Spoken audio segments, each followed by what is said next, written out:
Hi, this is Tom Fish from Action Coach Two Rivers in Culpeper, Virginia, and welcome to Founders University Session 1, Purpose and Plans.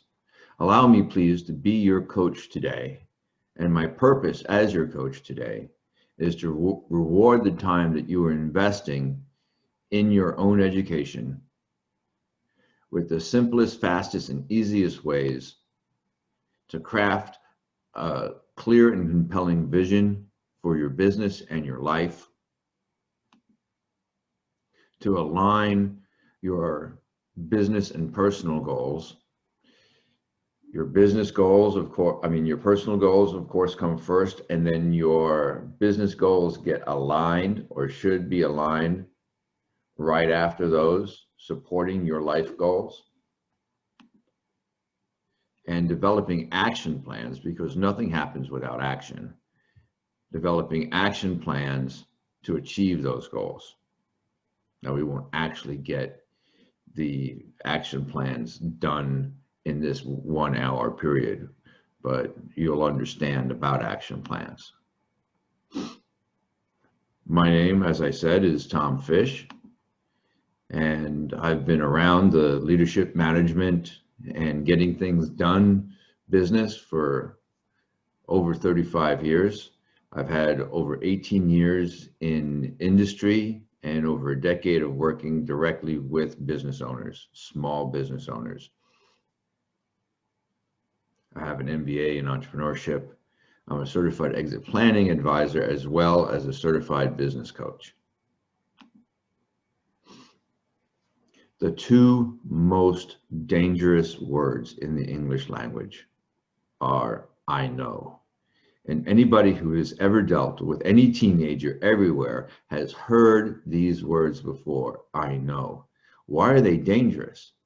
Because they block you off from learning something new. Now, I don't imagine that everything that we cover today or through this course, through Founders University, is going to be new to you. However, if you think to yourself, because I know you're way too polite to say, "Hey, Tom," but if you think to yourself, "Hey, Tom, I already know this," you will be blocking yourself off from a different angle, a different approach, a different nuance than you may have considered before. So empty your cup, be ready to be filled with new information or at least new approaches to subjects that you've already touched upon in your life and in your education, and replace the words "I know" with these words. Isn't that interesting? Isn't that interesting? Opens you up to a world of possibilities. And you should hear when two or more action coaches get together and they start talking about any subject, at least one of them at one point in the conversation is going to say, "Isn't that interesting?"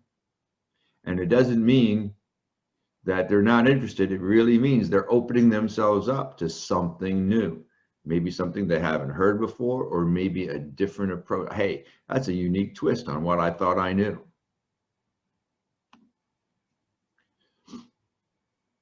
You can expect to have some aha moments during Founders U and today. We call those aha moments BFOs, blinding flashes of the obvious. It was there for you to see all the time, but you just didn't notice it because you didn't look at it from the right angle, or it was in a blind spot that you weren't sure, that you didn't know you had, and somehow this instruction or conversation that happens because of the instruction makes it pop out at you. But things have a way of doing that. So imagine yourself in a snowy field, and there are two people. Let's call them Rita and Henry. And these two people are about to cross this field.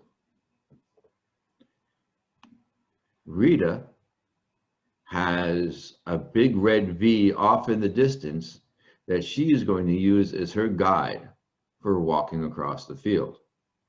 Now it's snowy and she's not sure of the terrain. There may be dips and things like that. So she will occasionally look down at her feet, but she will also almost equally be looking up at the V to ensure that she is on a steady course. So her path might look something like this.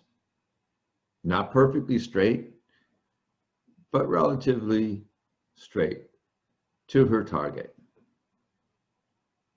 Now, Henry, on the other hand, is crossing the field with no target, so he will have a tendency of looking down at his feet to make sure that he is stepping very carefully through the snow. Can you imagine what Henry's path might look like? Probably going to be something like this. He may never ever get across the field. Meanwhile, Rita is across the field standing next to her target. And it's V for a reason. The definition, and V stands for vision, and we'll get to that. The definition of a successful business is a commercial, profitable enterprise that works without you, the business owner. And I have these in different colors for a reason, and we'll get to that. It seems that each part of this definition comes from a different part in the action coach method or formula or recipe for a successful business.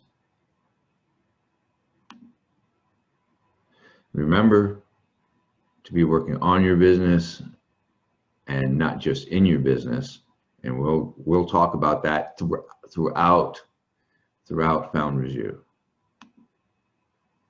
So that recipe for exceptional results, for a commercial profitable enterprise that works without you, also known as a successful business, is these 6 steps. And the first step is mastery. Mastery takes you from chaos to control. Next is niche. And with niche, that's where you start getting predictable cash flow. And with that cash, then you can start working on efficiencies through systemization of your business. And then you can really fine tune your team. And then your team runs the systems run the business, and you have a commercial profitable enterprise that works without you. Synergy is where everything is working. Synergy is more of a result than a step. This is where everything is now working like a well-oiled machine. You're just fine-tuning things. Maybe you're putting somebody besides yourself in charge of day-to-day operations. And finally, results is the freedom that you've been looking for. Mastery gives you a commercial enterprise. It gives you a stable business.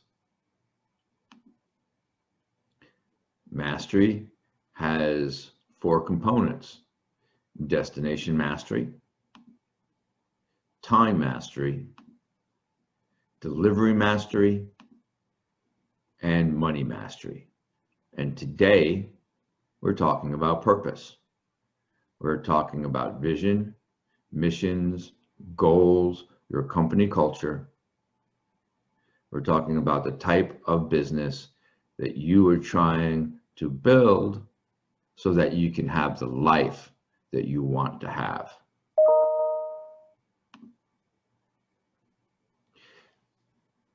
There are three types of business starters. Let's see if you can identify yourself.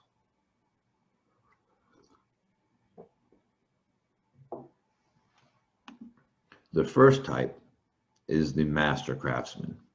The master craftsman is an expert in his or her field of expertise. Expertise.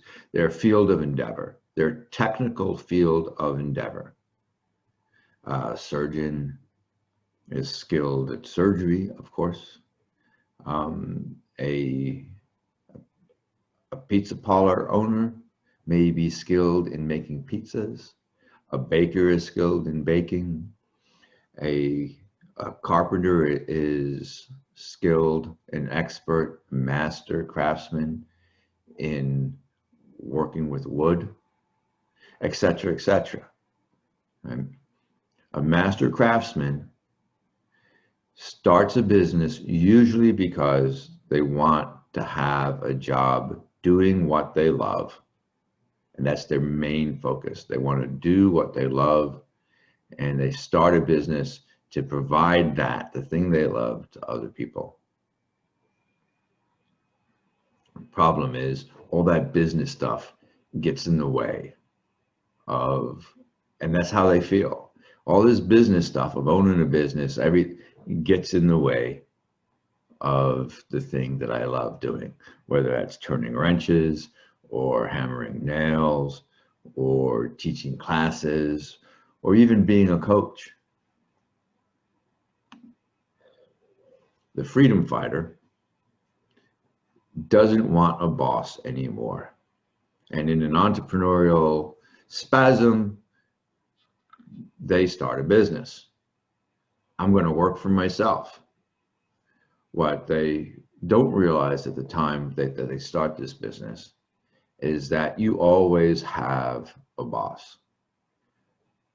You have customers that you've made promises to, now you have to deliver.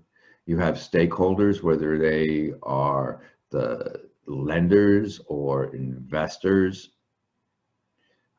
Your stakeholders also include your suppliers, any partners that you may have, strategic alliances, all that around you, including your customers.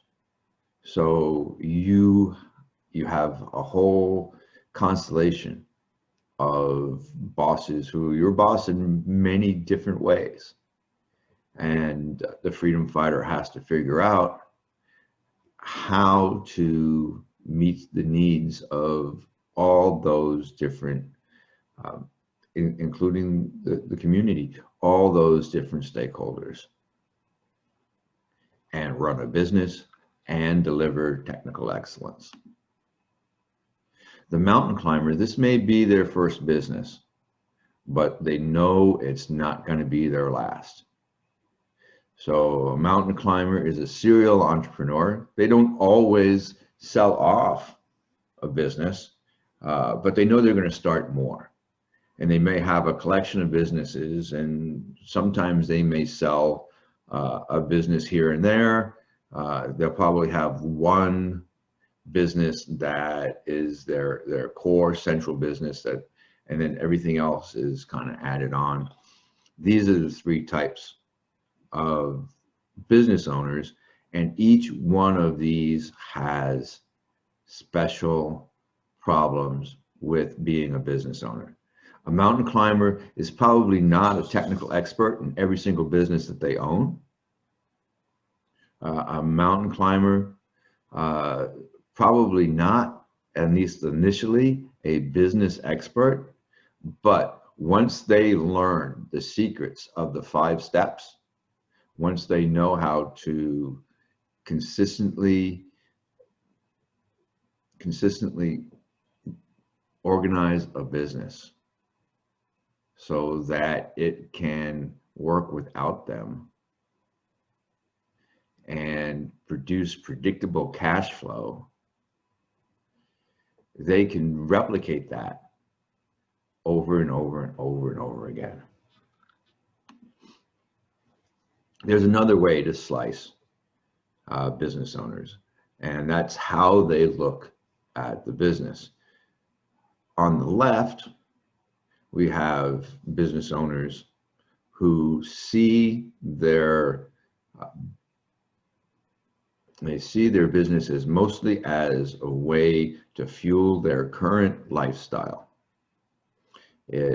Sometimes it gets so extreme that they treat the business as their personal piggy bank, but that's not always the case. But it's really about paying their bills or funding their vacations or paying for their sports car or whatever it is.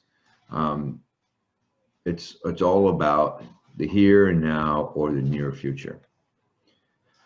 The value creator is creating an asset that will provide perhaps where he could get paid or she could get paid twice.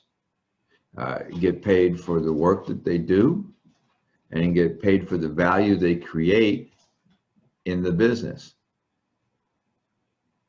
And well, but also, okay, and 3 times, right?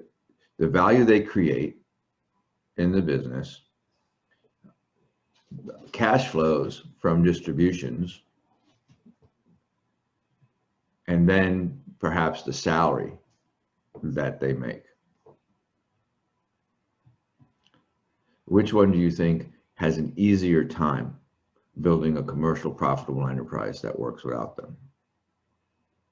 Okay. There's nothing wrong with being a lifestyle owner. If you're a lifestyle owner, go ahead, own it. It's fine. The only problem is if you squeeze all the juice out of the lemon, nobody's going to want to buy that lemon later. You'll never be able to have, chances are you won't be able to have, never say never, chances are you won't be able to have a liquidity event because you will not have built an asset. And chances are that business will not be able to work without you. Steps for life success. Dream. You have to dream big. It starts. Success in life starts with the quality of your dreams.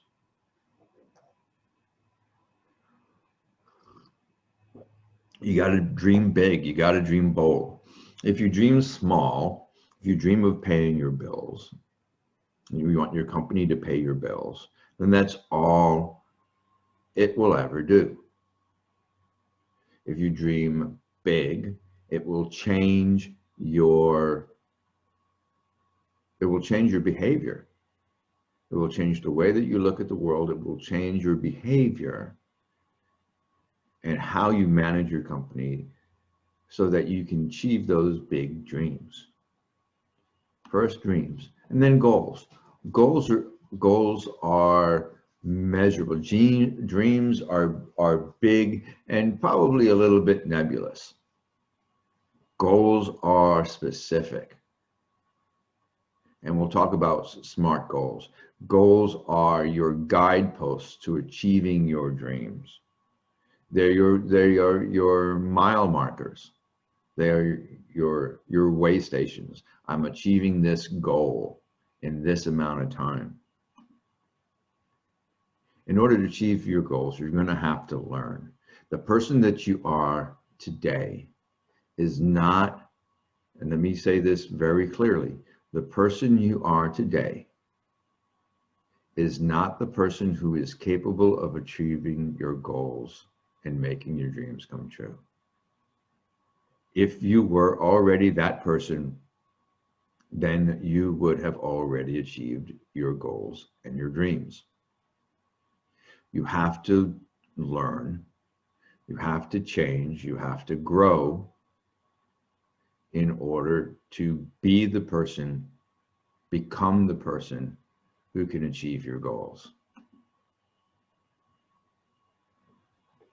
You have to have plans, and plans runs through this whole thing. Action plans. Plans are the roadmap for getting you to those mile markers, those waypoints on your course to achieving your dreams. Actions. Nothing happens without action. You could make all the plans, set all the goals, learn all this stuff, dream big dreams. If you're not making it happen, if you're not getting up and moving, if you're not picking up the phone and talking to people, if you are not making things happen, if you're not knocking on doors, if you're not busting down barriers, if you're not moving forward and getting things done, then plans, learning, goals, dreams, it's all for naught. And so when you're dreaming big, you're setting goals, you're learning everything that you need to know in order to accomplish the plans with the actions that you need to take, then your life can be a success. Then your business can be a success.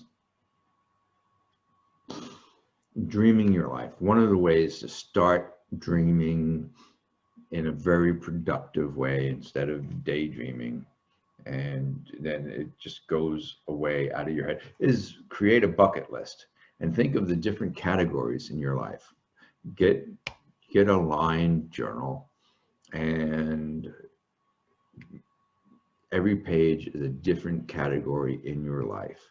Maybe it's career, maybe it's recreation, family. Maybe you can break it down if you've got more than one, hobby. You can put golf on one page and guitar on another page, poetry on another page, mountain climbing on another page. You can take, rather than just family, you can take different roles that you have. You can say as a parent, as a spouse. These are things, travel. These are places that I want to go. Career. These are markers that I want to have in my career. This is what I want my career for the rest of my life to look like. What's the bucket list? Things that you want to accomplish before you have to leave the planet. And write them down. Write them down and share them with other people. Make them real. Then once you have a bucket list, you can work on a dream chart. Now, you don't have to have the complete bucket list in order to work on a dream chart or a dream board.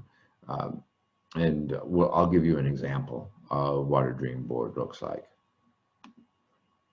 Right here. Okay. I want you to set your radar, your reticular activating system. I want you, this is visceral, it's pictorial, it's visual. You have words there that tell you what the pictures mean to you. Right? What does your desired future life look like? And you can organize this in any kind of way that you want to. What I've done, and this is my personal dream chart or dream board, right? Up in the left-hand corner, that's the home, the country home that I want, signified with the pickup truck, the ATV, a pond on the property, critters, a lot, chickens and ducks and whatnot. In the center top, those are little kids, because I want have strong, good relationships with my grandchildren. And I like the place that I'm living to be a really fun place for the grandkids to visit. I want to keep the adventure in my life. So I want to be able to do things like travel and be creative and be original and go up to Maine and paddle on the lake and whitewater rafting and different sorts of things that keep adventure in life. Moving down, this is about personal well-being, physical, mental, spiritual. In the center on the bottom, it's my heart for my fellow military veterans, and on the left bottom, there is my alma mater, West Point, and I want to be able to give back to the institution that gave me so much.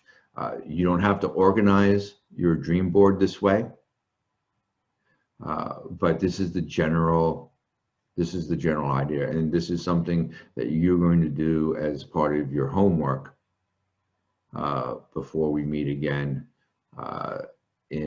for session 2 in 2 weeks. We'll talk about your progress next week when we meet for coaching, for group coaching. You want to start with why, right? This will keep you on the path. Start not with what, start with why. Why am I going to build a business? What is important? So you start with your core values, right? And then so what are the values of the business, and what is the purpose? What do we hold dear, and what is the purpose of this thing that we're creating, other than just making money? What is the purpose? Of course you want to make money. Nobody goes into business to lose money. You want to make money. Profit is the reward you get for providing value. But why are you providing value in the way that you're providing value? Who do you serve, and why do you serve them? And your envisioned future, your desired end state. Where do you want to end up? This is why we're talking about destination today. Your vision. Well, right now, take a couple of minutes while we're talking about this and just kind of jot down in your notebook, a few words that would best describe your business.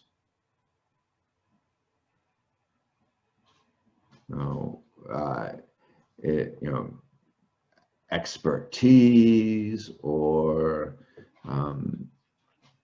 fun or delicious, depending. I have one client who her second business is she's creating hot sauce, and she's creating recipes, and she's making hot sauce in initially small batches, but it's very scalable and it's really good stuff. But what are the words that would describe your business? What qualities do you see in your business? Are you dependable? Are you compassionate? Is the business compassionate? Is the business task oriented? Is it client focused? Is it employee focused? What are the main qualities for your business? What qualities would you like to see in your business that you think your business doesn't have right now? Maybe your business doesn't have mature systems and processes. Maybe your business doesn't have an excellent teamwork. Maybe the culture was allowed to grow up like a weed. It's a default culture rather than one that you created, and you want to remake the culture in a different way. How would you describe the qualities of that culture? And then here is something very important, and we'll get to this when we start talking about marketing in a few weeks. What are the qualities that set your business apart from others? Would you jot down what are things that make you special, make your business unique among all the businesses that do relatively the same thing that you do?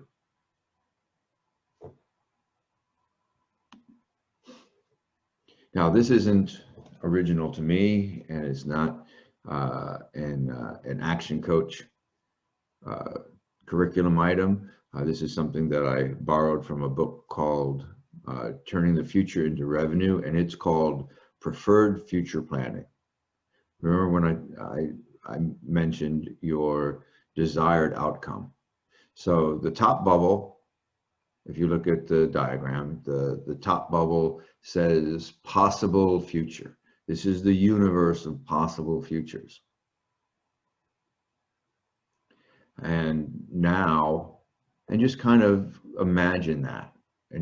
But what is it possible to look like? And make this horizon 3 years, no more than 5 years. Because if you try to cast out this 20 years, 50 years, 100 years, you're just, it's an exercise in imagination, but it's not particularly helpful. Now, take a look and take a hard look at what your present is. The qualities, everything that you described about your business, but also your revenue, your profit, your place in the community, your place in the market, in your industry. Look your market share. Look at all that, and then imagine, say, if this is a 5-year horizon that we're talking about, imagine if you did nothing differently and you just coasted for the next 5 years. What would, you're working, you're doing things, you're moving the ball forward, but you're not doing anything different than you're doing now. What would your business look like? Now, here is an important question. If you let the business drift without putting any kind of concerted energy into changing and improving things, would that probable future be desirable to you? Will the future you think of it as a successful business? Will you look backward at things that you didn't do with regret? If this is not an acceptable future for your business, what would be? Now describe your preferred future. What do you really want your business to look like? And you'll see here that it's going to overlap with the probable future, but it's going to be different. Focus on the ways it's going to be different. And also see that blue preferred future circle extends a little bit beyond what you think is possible today. Because what you think is possible today is probably limited. It's limited by your perspective. So put some stuff in that preferred future description that you think there's no way that we're going to be able to do this. It would be great. I want us to look like this. Because when you set big goals, again, when you dream big, when you dream bold. You will act differently, and you will attract people differently, and you will get better results than you ever imagined.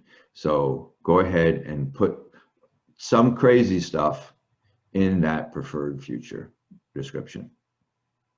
Now you see those blue stars? Those blue stars are, this is a 5-year horizon. Those blue stars, what do you want your company to look like at the 3-year mark? And then the one closer to the bottom, what do you want your company to look like at the 1-year mark? And then those are those big goals or collection of goals, your 3-year goals, your 1-year goals. Those collectively are your waypoint to keep you on course toward achieving your preferred future.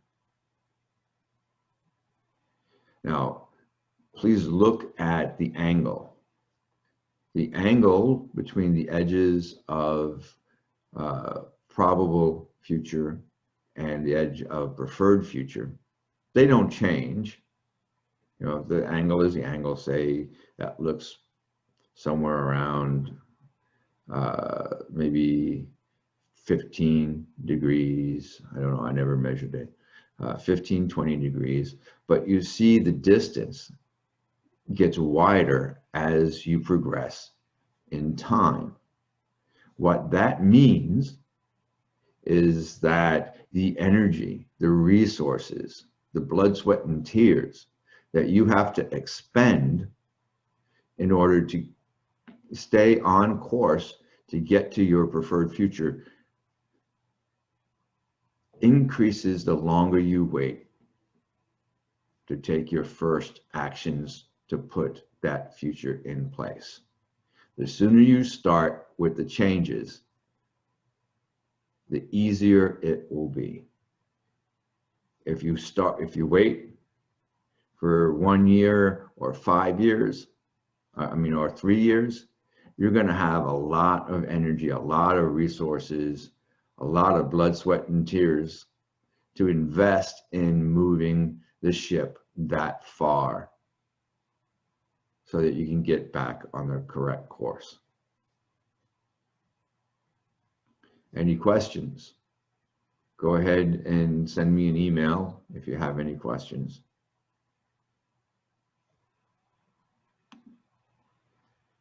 All right. Goals.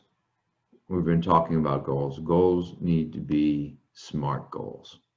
And SMART stands for specific, measurable, attainable, results-oriented, and in a time frame. You could have wishy-washy goals and there's no meat on them. A specific goal, a measurable goal with a time frame. Make it results oriented. And if it's out of this world, I said dream big, but for goals you have to make them so that you can achieve them, that there's a possibility of achieving them in the time that you have allotted for your goal. Goal achievement comes from being clear, having clarity on what the goal is. Clarity times action equals success. You have to take action. And that's why we talk about action planning. You set the goal, you make it specific so there's clarity, specific, measurable, achievable, results oriented, in a time frame. That gives you clarity. Also clarity about why the goal is important. And then take action. Nothing happens without action.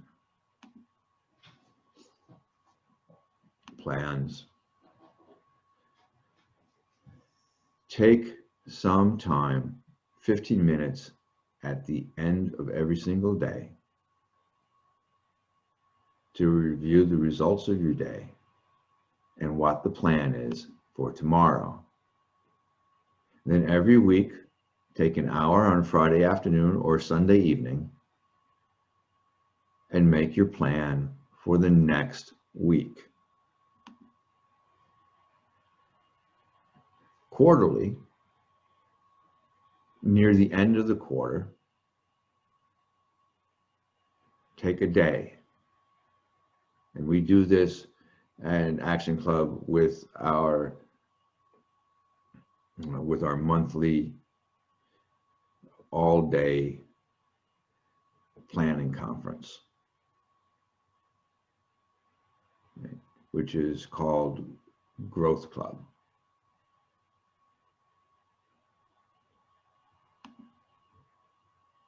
Monthly, I'm sorry, they're in the wrong order. I don't know why that happened. Take a half day toward the end of the month to set your plans for the next month. And then annually, preferably take 2 days in December, have a massive annual planning conference to set your direction for the next year.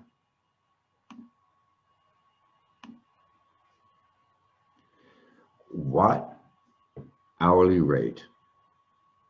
What is your value, your hourly value to your business as the business owner? I'm not talking about if you put yourself direct billable on a contract, but what's the economic value of one of your hours as a business owner?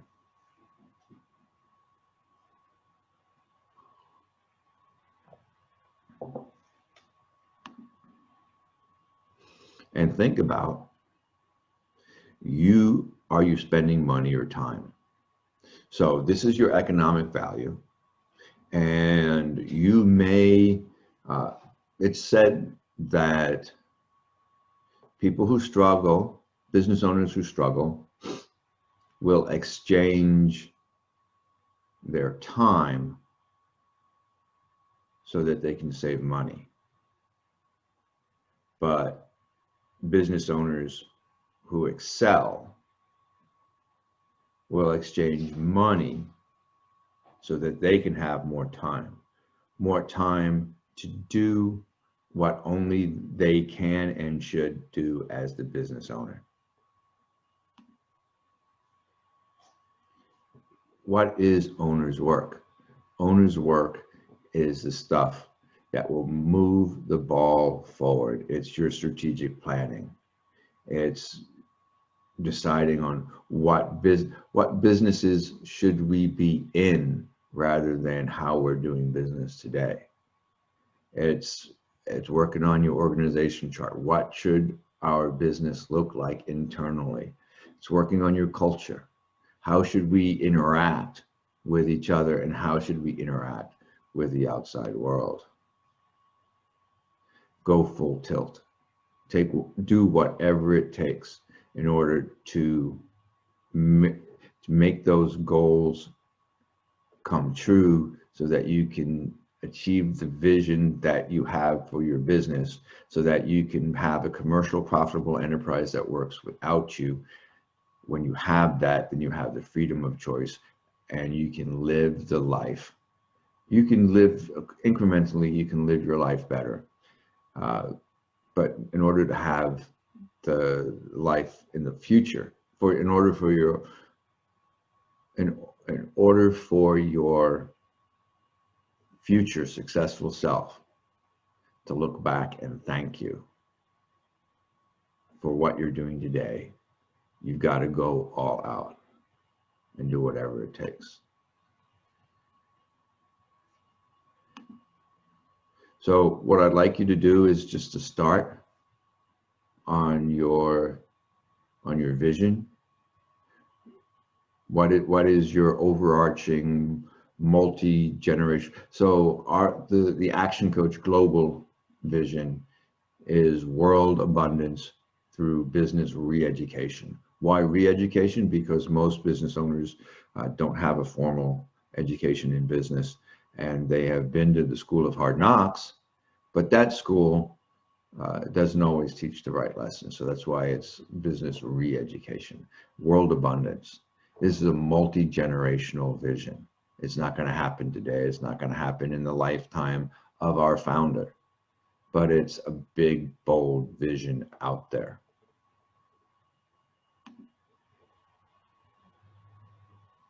We're going to have to work on goals, your 5-year goal. What are your main, you've got a vision, you got the start of a vision. What do you want your business to look like in 3 to 5 years? In 5 years. And then stepping that back, what does your business have to look like in 3 years in order for you to be on track to make those 5-year goals? What does it have to look like in order for you to meet your 5-year goals, for you to be positioned to meet your 5-year goals? All right, in 12 months from now, what does your business have to look like? What will have had to happen in the next 12 months from now in order for you to be on track to meet your 3-year goals, so that you'll be on track to meet your 5-year goals? The formula for change. Action Coach, we have lots of formulas. In order to change yourself, in order to help somebody else change, in order to help somebody make a decision to change, these things are necessary. D times V plus F must be greater than R. And these are what dissatisfaction. You have to be dissatisfied with the status quo, with the way things are right now. You also have to have a vision of a better future. If either one of these things is small or zero, then you won't have the proper motivation for the necessary changes. So dissatisfaction and vision have to both be there. It's in human nature that we move faster away from dissatisfaction than we move toward vision of a better future. It's just the way human beings are made.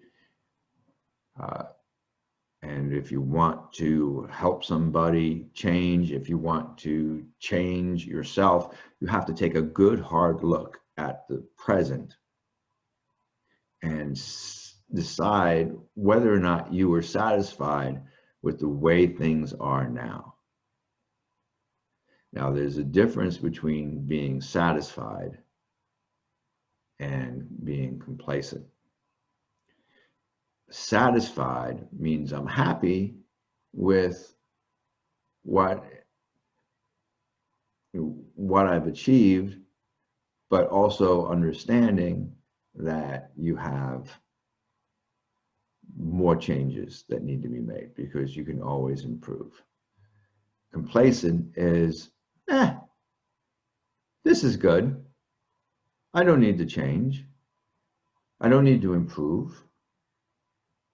It's the epitome of a fixed mindset. Yeah, this is fine. I am what I am. That's all that I am. This is what I got. Okay. First steps. This is an example. Attending this course, being involved. This is first steps. Finding a coach, getting a mentor, reading a book. These are all examples of first steps. A lot of times people don't know what the first steps ought to be. And that's where guys like me and other coaches in Action Coach come into play. We help you figure out what the first steps are.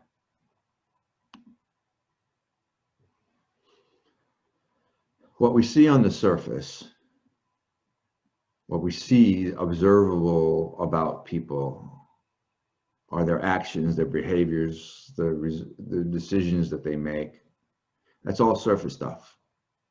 And that is like an iceberg with, you know, less than, a third of the iceberg is actually visible above the surface of the water. Underneath that, right underneath, is the skills that you're bringing to those behaviors. And then it's the things that you believe about yourself and about the world. And then deeper than that, there are things that you hold to be important, things that are important to you. Maybe it's sex, drugs, rock and roll. Maybe it's money, fame, power, whatever those things are important. Maybe it's family, maybe it's stability. What are the things that are most important in your life, in your mind, in your heart? And then down at the very deepest level is your identity. Who do you see yourself as? When you look in the mirror, who do you see?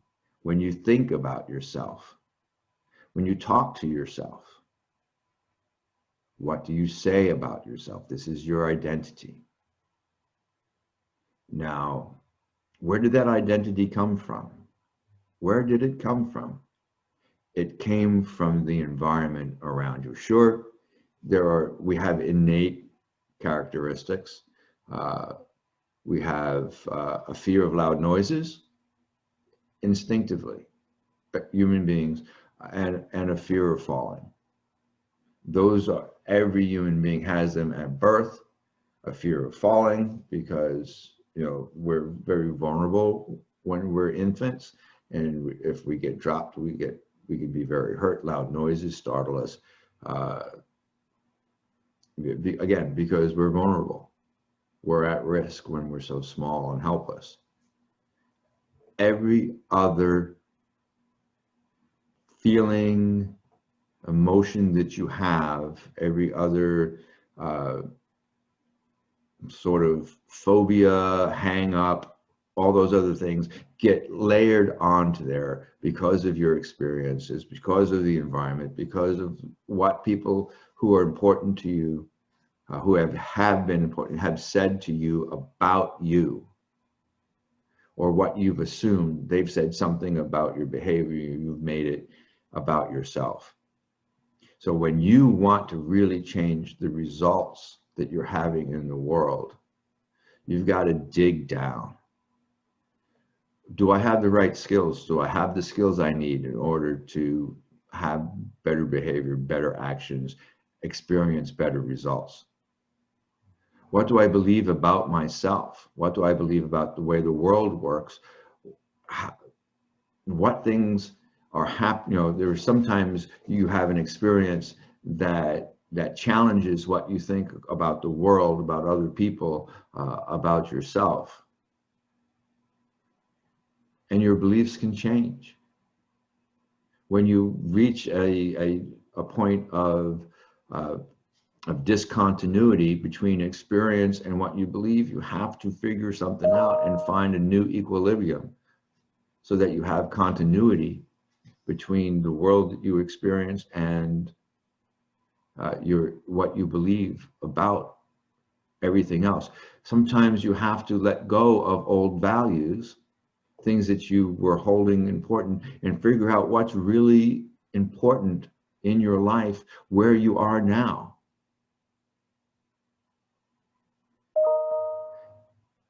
And to get the deepest, biggest results, and you have to look at who you are, who you say you are to yourself, not who you present yourself to be in the world to other people.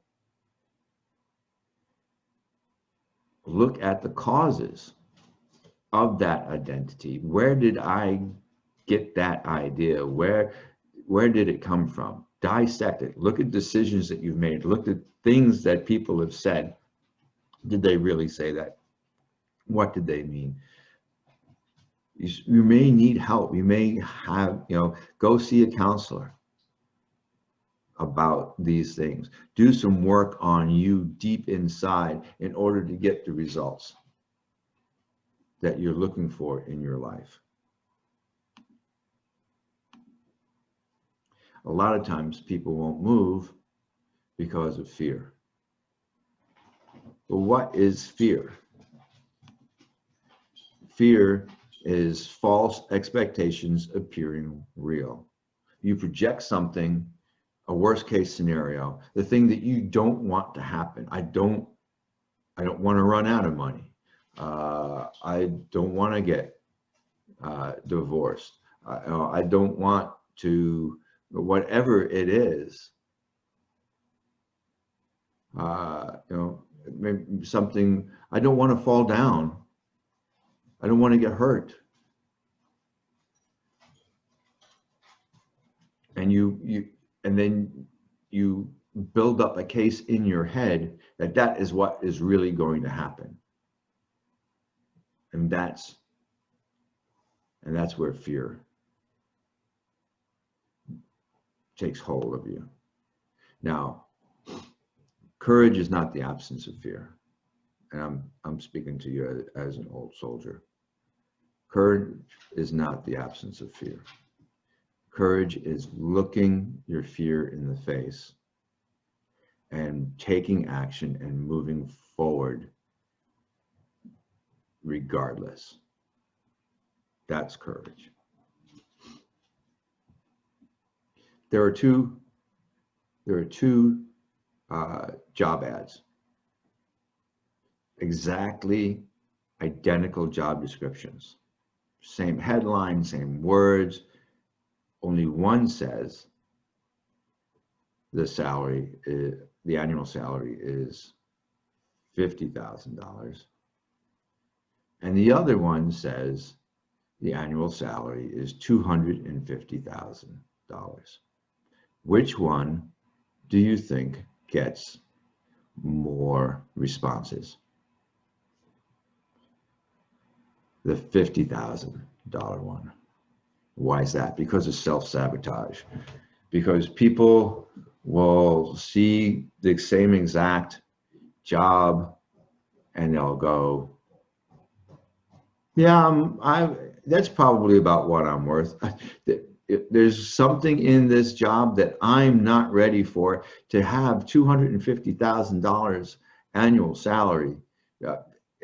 This is for a special person. This is not for me. People do that to themselves all the time. Be aware of the things that you say to yourself in your head here that amount to self-sabotage. In order to have what you want to have in your life, you have to be, you have to become, you have to learn, and you have to practice, and you have to become the person, and then do the things, do the actions in order to have what you want to have in life. Making dreams come true.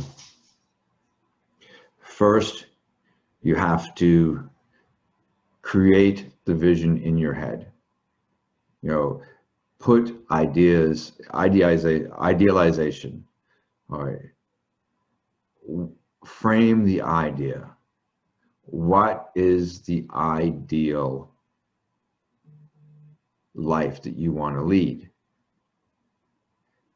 Next, see it, visualize it. See yourself living that life. See yourself enjoying that. What will it feel like? What will it feel like when you are living that ideal life? Now speak it. verbalization. Say it to yourself, say it to other people. Make it real, speak it, and then be the person and do the things to make it materialize. So first you have to think it, then you have to see it, then you have to speak it, and then you have to become it and do it. And that's how you make your dreams come true. Idealization, I've already told you. Stretch your mind with possibilities. Focus on your ideal. Choose that it's already yours. Remember, want is a focus on what you lack. Choose it, don't push it away. Visualize, relax. 10 minutes in the morning, 10 minutes in the evening. See that future. Picture it as if it were already true. Imagine how it feels, like I said. Believe, this is important, believe that it's already yours. Your subconscious can't decide what's real or not. So if you keep on planting the right seeds, you will become the ideal future that you want. We use I am statements. I've got a whole bunch of, I've got more than 20. I've got something like 35 I am statements. That might be too much. Statements about yourself, your life as you choose it to be. You want it to ring true. So if you don't feel like you're there yet, you can say, I am becoming. So it might be, I am a great blues guitarist, if that rings true for you. Or I am becoming a great blues guitarist. Right. Repeat each and every statement at least twice a day. Say it to yourself in the mirror in the morning, out loud to yourself. Say it out loud to yourself in the hearing of your spouse or your significant other before you go to bed. When you say it before you go to bed, your brain is going to marinate in it while you sleep. State it in present tense or in the process, as in I am becoming, or I am in the process of becoming. Be passionate. The more often you do it, the better it works. The seeds you plant will grow and manifest. More energy, more emotions brings your goals faster. You must truly believe and energize your reticular activating system. So you are geared, you are always thinking about these things, and you're noticing opportunities to learn and to grow and to become more than you are today. Okay, you can only do what you already are. You cannot out-earn what you haven't learned. You can't out-earn what you've learned. You have to keep on learning more, becoming more, so that you can do the things that you need to do in order to have the things that you want to have. So for homework, this is what I want you to do. I'd like you to complete your vision, or at least get a good start on it, and then we'll talk about it next. We'll talk about it next week during coaching to see where you are in the process, and then we'll review it in 2 weeks. Yeah, we'll review it in 2 weeks when we have our next session. your mission statement for your company. Your mission is how you achieve the vision. 12 points of culture. So what I recommend is 4 points of things that are important to you, 4 points of things that are important to your employees or the team that you're going to build, that you think they're going to be important to them, and then 4 points that are important to your clients, your clients or your customers. So that could be 12, or you can do three that's important to you, 3 that's important to your employees, 3 that's important to your customers, and then 3 that are important to outside stakeholders. And I really want you to focus on your 3, 5, and 1 year goals. And we'll talk about that. 3 to 5, no more than 5 goals, and be specific. And ideas are, what do you want your revenue to be like? What do you want, the number of customers to look like? What do you want your profit to be? That's 3 right there. Just name some other things. Be specific, have it measurable so you can actually measure that you've achieved it. Specific, measurable, achievable or attainable, results oriented. You want your goals to be something that is going to provide results for your business and move the ball forward, actually move you toward achieving your ultimate goals in a time frame. So the time frame is already kind of assumed there, a 5-year goal, but you might have a 5-year goal that you want to accomplish in 4 years, so that you can, So you may want to, so if it's longer than 3 years and it's not quite 5 years, then it's a 4-year goal. You can put it in there, but when, by what date? Put a date, an actual date when you want this goal achieved. I sent you a Dream Builder handout when you signed up for this form, or recently sent it to you, or when you signed up for the course, or I recently sent it to you. I've also provided a handout of Action Coach's 14 points of culture as an example for you. A parting story from Alice in Wonderland. Alice is at a crossroads talking to the Cheshire Cat. She asks, which way should I go?